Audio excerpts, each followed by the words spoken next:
নমস্কার, আমি প্রদীপ্ত কর্মকার। আপনাদের সবাইকে শারদীয়া শুভেচ্ছা।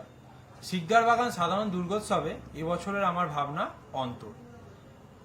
অন্তর থেকে মাকে ডাকলে মাকে পাওয়া যায়, আবার অন্তরেই মায়ের বাস। এই কথার উপর ভিত্তি করেই আমার এবছরের থিম।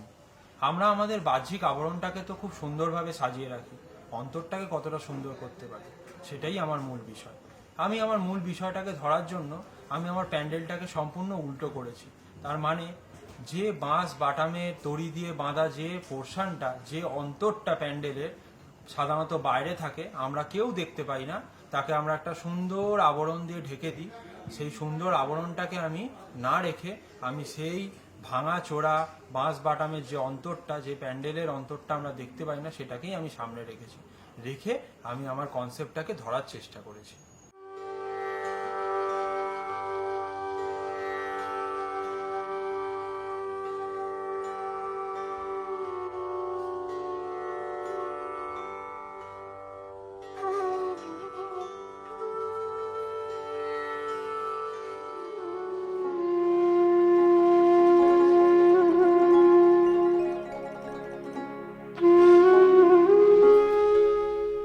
ওপর ওপর সাজিয়ে রাখি ছড়িয়ে গায়ে খুশবু আতর, হৃদয় আলো গুমড়ে মরে অন্ধকারে বুকের ভেতর। হৃদয়ের অন্তস্থে সেই আসল সত্যের সন্ধানে আলো আধারের মধ্যে অন্তর্যাত্রা। বাইরের সাজসজ্জার মোড়কে লুকিয়ে রাখা সেই ভেতরের অন্ধকার, তিল তিল করে গড়ে ওঠা অন্তরের নিরস জটিল কাঠামোর ভেতর মানুষ তার নিজের আসল সত্যের সন্ধানে। বাহ্যিক অহমিকায় ভেতরের দুর্বলতার ব্যঞ্জনাকে নিজের কাছে তুলে ধরতে ভয় পাই। নিজেকে সাজিয়ে রাখি বাহ্যিক আভরণের রঙিন মায়ার বৈভবে।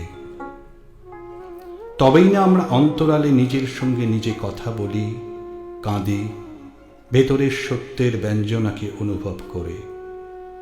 আর আমাদের এই পুজো মণ্ডপের আঙ্গিকে সেই আসল সত্যের প্রতিফলন অন্তর্যাত্রা নামে, যা দেখে প্রতিনিয়ত নিজেদের মনে পড়বে নীরেনবাবুর সেই উক্তি, রাজা তোর কাপড় কোথায়?